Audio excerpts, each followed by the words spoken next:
আমাদের কম বেশি সবার বাড়িতেই কিছু কাচের জার খুব অবহেলাতেই পড়ে থাকে।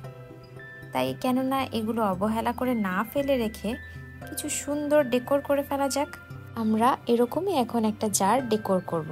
তার জন্য প্রথমে আমরা নিয়ে নিয়েছি জেসো। আমরা জারের গায়ে প্রথমে জেসোটা অ্যাপ্লাই করে নিব খুব ভালো একটা ফিনিশিং আনার জন্য করে। এরপরে আমরা যে ডেকোপেজ পেপার এবং কালার ইউজ করব সেগুলো যেন খুব ভালোভাবে সেট হয়ে যায় এবং টেক্সচারটাও খুব সুন্দর আসে। পুরো জারটিতেই আমরা ভালোভাবে জেসোর কোট করে নিব। জেসোর কোট করা হয়ে গেলে আমরা জারটিকে ভালোভাবে শুকিয়ে নিব। শুকানোর পর জারটি দেখতে ঠিক এরকম হবে। এরপর আমরা একটা বাটিতে গ্লু নিয়ে নিব।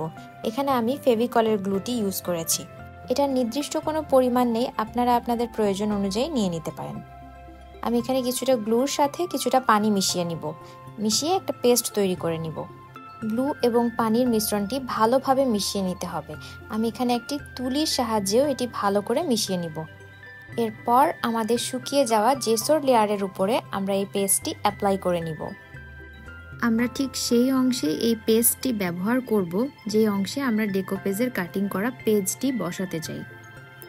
গ্লু এবং পানির মিশ্রণটি ভালোভাবে লাগানো হয়ে গেলে আমরা একটি ডেকোপেজ পেপার নিয়ে নিব। ডেকোপেজ পেপারের দুইটি লেয়ার আলাদা করে ফেলব। এক্ষেত্রে যেই সাইডে ডিজাইন আছে আমরা সেই সাইডটি শুধু ব্যবহার করব। এরপর আমরা যেই অংশটুকু ব্যবহার করতে চাই সেই অংশটুকু হাত দিয়ে ছিঁড়ে নিব। হাত দিয়ে ছিঁড়ে ফুলগুলো আলাদা করে কেটে নিব, ঠিক এভাবে।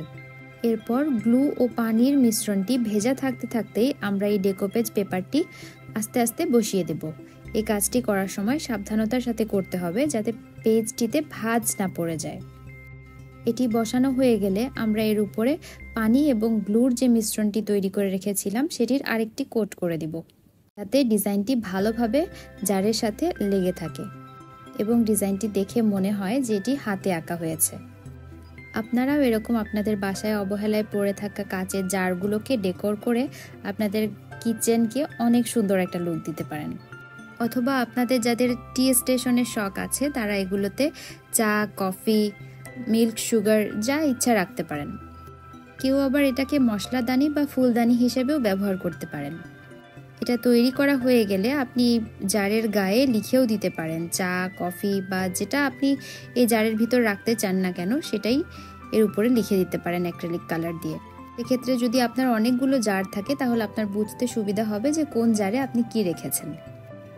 এই তো আমাদের গ্লু এবং পানির মিশ্রণটি লাগানো হয়ে গেছে। তারপর দেখতে এটা ঠিক এরকম হবে শুকিয়ে যাওয়ার পরে। এরপরে আমরা এই জারটির ঢাকনাটিতেও রং করে নিব। এক্ষেত্রে আমি অ্যাক্রিলিক কালার ব্যবহার করেছি। আপনারা অ্যাক্রিলিক কালারের যে কোনো কালার ইউজ করতে পারেন। এরপরে সব শেষে এটিকে প্রোটেক্ট করার জন্য আমরা ভার্নিশ অ্যাপ্লাই করে নিব। ভার্নিশ অ্যাপ্লাই করার পর এটিতে একটি গ্লসি লুক চলে আসে, এতে করে দেখতে আরও বেশি সুন্দর লাগে। এই ধরনের জারগুলো পরিষ্কার করার জন্য আপনারা ভেজা কাপড় দিয়ে মুছে নিতে পারেন। এক্ষেত্রে ভার্নিশ অ্যাপ্লাই করার কারণে এটিতে কোনো রকম প্রবলেম হবে না। এই তো কথা বলতে বলতেই তৈরি হয়ে গেল আমাদের রোজ প্যাটার্নের সুন্দর একটা জার। আপনারাও এভাবে তৈরি করে আপনাদের এক্সপিরিয়েন্স শেয়ার করবেন। আমি একই নিয়মে আরও 3টি জার তৈরি করে নিয়েছি। আপনারাও এভাবে আপনাদের বাসায় পড়ে থাকা জারগুলোকে সাজিয়ে নিতে পারেন। আপনারা একই রকমের ডেকোপেজ পেপার ব্যবহার করে একটি জারের সেটও কিন্তু তৈরি করে নিতে পারেন। জারের সেটগুলো দেখতেও অনেক সুন্দর লাগে। আজকে তাহলে এই পর্যন্তই। আল্লাহ হাফেজ।